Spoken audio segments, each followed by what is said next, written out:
तो बच्चों अब ये एग्जाम्पल करते हैं, बहुत अच्छा एग्जाम्पल है। आपने अगर इस एग्जाम्पल को समझ लिया तो मैं मानता हूँ कि आपको काफी हद तक सर्किट को सॉल्व करना आ जाएगा। तो बच्चों देखो, हम यहाँ पे इक्विवेलेंट रेजिस्टेंस निकालेंगे between point A and point B. So यहाँ से हमारा करंट चला आई, ये करंट यहाँ पर ऐसे जा रहा है, ऐसे आ रहा है, यहाँ पर आके देखो, यहाँ पर आप देखो जंक्शन आ गया, यानी अब करंट के पास दो रास्ते हैं जाने के लिए, एक रास्ता ये है और एक रास्ता ये है। मान लो इस वाली ब्रांच में हमारा करंट गया I1 और इस वाली ब्रांच में हमारा गया करंट I2। तो अब जो I2 इस ब्रांच में गया वो सभी रजिस्टर के लिए सेम रहेगा। तो यानी ये तीनों जो है हमारे, ये और ये आपस में सीरीज में होंगे।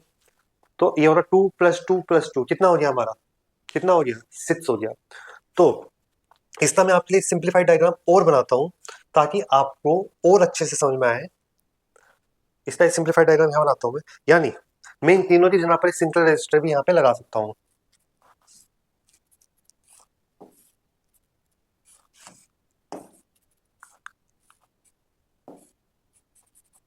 ये 4, ये 4, ये 6 और ये 6, यानी इन तीनों की जगह पर मैं एक सिंगल रजिस्टर लगा सकता हूँ 6। तो मेरा और सिंप्लीफाइड हो गया है। तो ये दोनों आपस में क्या है, पैरेलल में है, क्योंकि करंट यहीं पर डिवाइड हुआ था ना, देखो यहाँ पर डिवाइड हुआ था करंट, तो ये पैरेलल में। तो पहले इसका इक्विवेलेंट निकाल लेते हैं, कैसे आएगा, 1/6। इसका तो मैंने निकाल लिया, कैसे निकाला, R = 2 + 2 + 2, तो R मेरा आ गया ना 6 ओम। ठीक, तो मैंने इन तीनों की जगह पे सिंगल रजिस्टर लगा दी 6 ओम का। अब मैं इन दोनों का इक्विवेलेंट निकालता हूँ।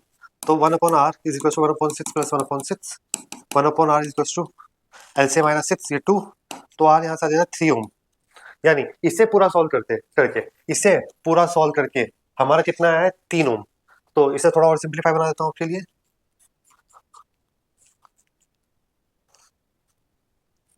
तो ये 4 ओम एज इट इज, ये वाला, इसी जगह पे हम क्या रख देंगे, 3 ओम, और इस वाले की जगह पर हम क्या रख देंगे, 4 ओम, जो पहले से एज इट इज था। तो देखो इतना बड़ा जो हमारा रजिस्टर ये था, रजिस्टर्स का कॉम्बिनेशन, इसी जगह इसका जो इक्विवेलेंट आ रहा है वो 3 ओम आ रहा है, यानी हम इस पूरी की जगह पर 3 ओम रजिस्टर रख सकते हैं। अब देखो बच्चों, ये जो करंट यहाँ पर जा रहा है ऐसे, क्या डिवाइड हुआ, कहीं पर नहीं हुआ, तो ये तीनों आपस में क्या होंगे, सीरीज में। तो जो टोटल रेजिस्टेंस हो जाएगा सर्किट का हमारा, वो हो जाएगा 4 + 3 + 4, 4 + 4 8, 8 + 3 11 ओम। तो यानी इसका जो इक्विवेलेंट रेजिस्टेंस आया हमारा वो 11 ओम आया है। होप आप समझ गए होंगे।